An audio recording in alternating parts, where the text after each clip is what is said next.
আমি জানতাম যে তুই ঠিক সময় ঠিক মানুষকে চিনতে পারবি। খুব ভালো থাক বোন, খুব ভালো থাক। আমি জানতাম রাধিকার পক্ষে এই ভুল করা সম্ভব হবে না।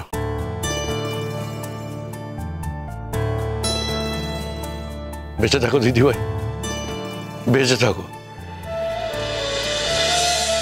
এই তো সুবুদ্ধি হয়েছে তাহলে।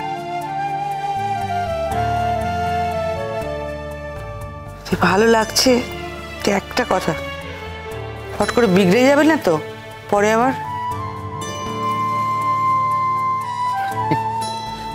এবার যদি মত বিগড়োয় না না না তখন আমি তোকে বলে দিচ্ছি, তখন কিন্তু আমরা কেউ ওদের মধ্যে থাকবো না। শুনে রাখো, মন দিয়ে শুনে রাখো, তখন কিন্তু আমাদের কাউকে পাবে না।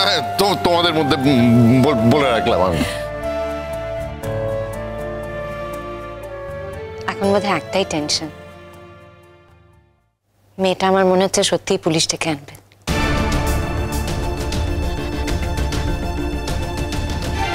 আচ্ছা ঠিক আছে, আসুক না পুলিশ, আমি তো আছি, এত চিন্তার কিছু নেই।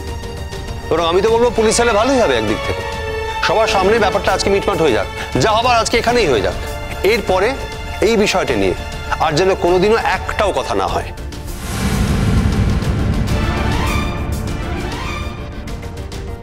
আসতে দাও পুলিশ, আমিও দেখে নেব ও কতদূর যেতে পারে।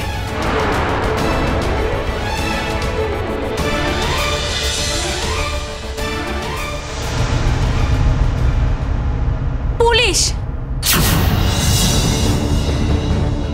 অনির্বাণদা, বাইরে তো কমলিনী পুলিশ নিয়ে চলে এসেছে।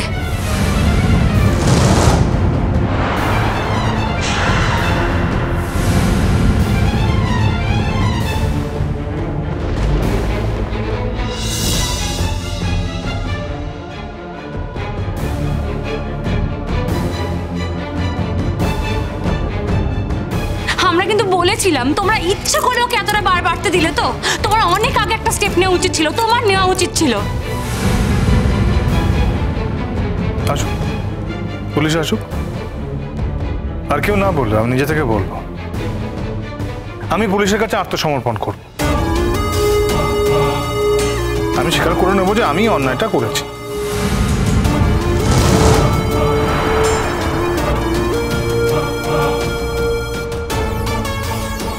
অনির্বাণ, কি হলোটা কি? তোমার সঙ্গে তো আমার এই নিয়ে কথা হলো। কত কথাই তো হয় রাধিকা, আমার সঙ্গে তোমার সাথে এর আগে অনেক কথা হয়েছে। তারপরেও তো যা ঘটার তাই তো ঘটলো। না না অনির্বাণদা, প্লিজ দেখো, এখন আর কোনো রকম রাগারাগি করো না, কোনো মন খারাপ না। আমরা তো ভেবেছিলাম যে বাকি যে সময়টা পাবো আমরা খুব এনজয় করবো, সবাই মিলে ভালো সময় কাটাবো। কি হচ্ছে বলো তো অনির্বাণ? এই তো তোমার সঙ্গে রাধিকার কথা হলো। দেখো, আমার তো কখনো কোনো অসুবিধা ছিল না অঙ্কিতা দি, তোমার বোনের আমাকে নিয়ে অসুবিধা। হ্যাঁ, অসুবিধা তো ওরই ছিল। আচ্ছা সৌম্যদা, আমাকে একটা কথা বলো, সবসময় ওর অসুবিধাগুলো আমার মেনে নিতে হবে কেন? না না, আমারও তো অসুবিধা থাকতে পারে, আমরা তো কিছু বলার মতো কথা থাকতে পারে, তার কোনো দাম নেই। আমি কিছুতেই মেনে নেব না, কিছুতেই নয়। রাধিকা বারবার আমাকে মিসআন্ডারস্ট্যান্ড করবে, আর আমি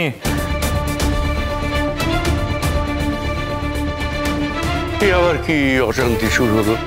এই একটা ব্যাপারে সমাধান হয়ে গেল, আবার আর একটা নতুন করে কি অশান্তি? তোমরা তো দেখছি আমাদের বাঁচতেই দেবে না।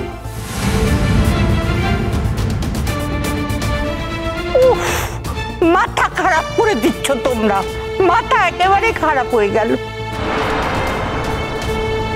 তোমরা কি বাঁচতে দেবে না আমাদের? দুজনে এক আটটা হলে আমরা কি করব? আমরা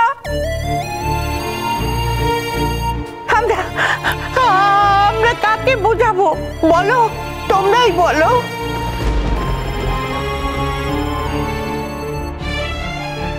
আচ্ছা ঠিক আছে, দেখি না আগে পুলিশ কি বলে, দেখা যাক। আমি তো এতক্ষণ ভাবছিলাম সব ঠিক হয়ে গেছে, তাহলে কি কিছুই ঠিক হলো না? আমি জানি না তবে আমি না এবার সত্যি হাল ছেড়ে দিচ্ছি, আর আমি পারছি না। ছেলে মানুষের একটা সীমা থাকা দরকার। তোমরা এখন যেটা করছো সেটা ছেলে মানুষই করছো তোমরা। ও, আমার ছেলে মানুষটাই আপনার চোখে পড়লো, সেটাই বড় করে দেখছেন আপনারা। না না না, তোমাদের কোনো ছেলে মানুষই আমরা বড় করে দেখছি না, মানে বড় মানুষই ভাবছি না, কিন্তু এই মুহূর্তে আর ব্যাপারটা বাড়িও না। আচ্ছা আচ্ছা, রাধিকা যখন ব্যাপারটাকে মেনেই নিয়েছে তখন রাধিকার মেনে নেওয়াতে আমার আপত্তি আছে। রাধিকা আমাকে তীব্রভাবে আক্রমণ করছিল, হঠাৎ আমাকে মেনে নিল কেন? যে কথাটা আমাকেও বললো ডেকে নিয়ে, যে প্রশ্ন আমাকে করলো, সেই প্রশ্নের উত্তর কিন্তু আমি অনেক আগে দিয়ে দিয়েছি ওকে। তাহলে তখন কেন বিশ্বাস করেন, এখন কেন বিশ্বাস করছে?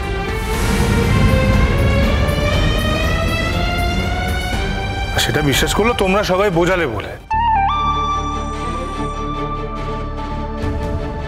যেদিন তোমরা কেউ থাকবে না আমাদের দুজনের মধ্যে, তখন যদি এরকম কিছু হয়,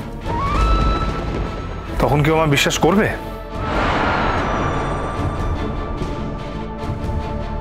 তোমরা না বোঝালে ও বুঝবে?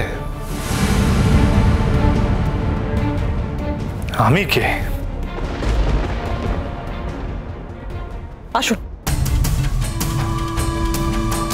স্যার, আমি আর নিতে পারছি না এই মানসিক যন্ত্রণা, আমি আর নিতে পারছি না। দেখুন ওরা কি করেছে আমার সঙ্গে।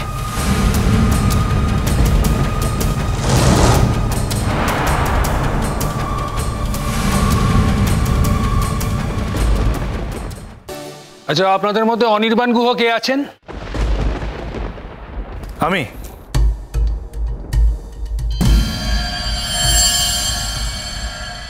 এক মিনিট।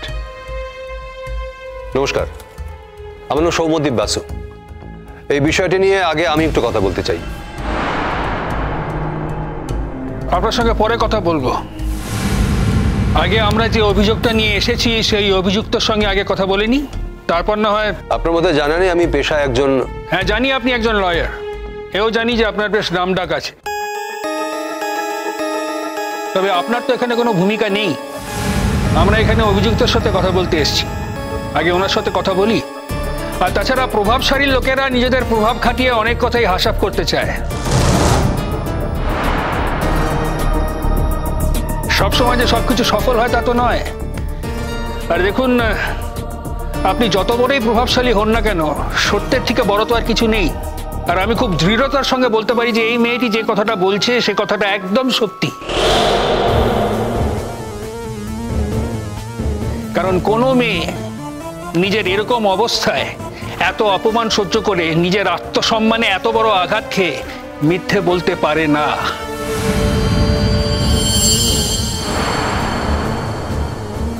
কখনো ভেবে দেখেছেন কোন অসহায় অবস্থায় গেলে মানুষ এইভাবে কথা বলতে পারে? কমলিনী দি, দারুণ কাজ করলে তুমি, একদম মনে রাখার মতো একটা তুমি কাজ করলে। ওদের কিন্তু সব ঠিক হয়ে যাবে, কিন্তু আজকের দিনটা ওদের জীবনে আর কখনো ফিরে আসবে না। আর তুমি দায়িত্ব নিয়ে সেই দিনটা নষ্ট করে দিলে। একটা কথা বলি অনির্বাণদা, তোমরা মানুষ না চিনে মেশো কেন বলো তো? এত দূর মিশলে অথচ এইটুকু বুঝলে না যে এই মানুষটা তোমাদের কত বড় ক্ষতি করতে পারে। এটা না সারা জীবনের জন্য একটা বড় লেসন হয়ে রইল। কিন্তু শোনো কইন, শুধু কমলিনী কিন্তু আমাকে একা ক্ষতি করেনি। আর কমলিনীর ক্ষতিটা তবুও মেনে নেওয়া যায়, কিন্তু ওর থেকেও অনেক বেশি ক্ষতি করেছে আর একজন, তোমার দিদি।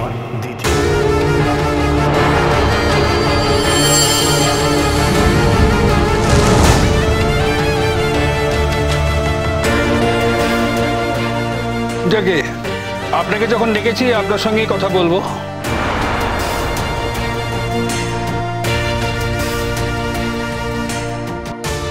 কোথায় কথা বলবেন? আপনার যদি এখানে অসুবিধা থাকে তাহলে আপনি যেখানে বলবেন সেখানে গিয়েই বলতে পারি। বেশ, এখানেই বলুন। হ্যাঁ, তা অবশ্য ঠিক। আপনার আর হারানোরই বা কি আছে, আর ভয়েরই বা কি আছে? যা কিছু মান সম্মান ছিল সবই তো একেবারেই ভাসিয়ে দিয়েছেন আপনি।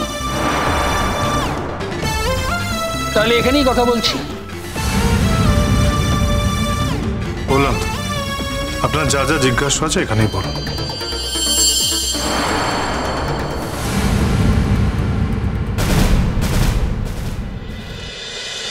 Para pa eka duka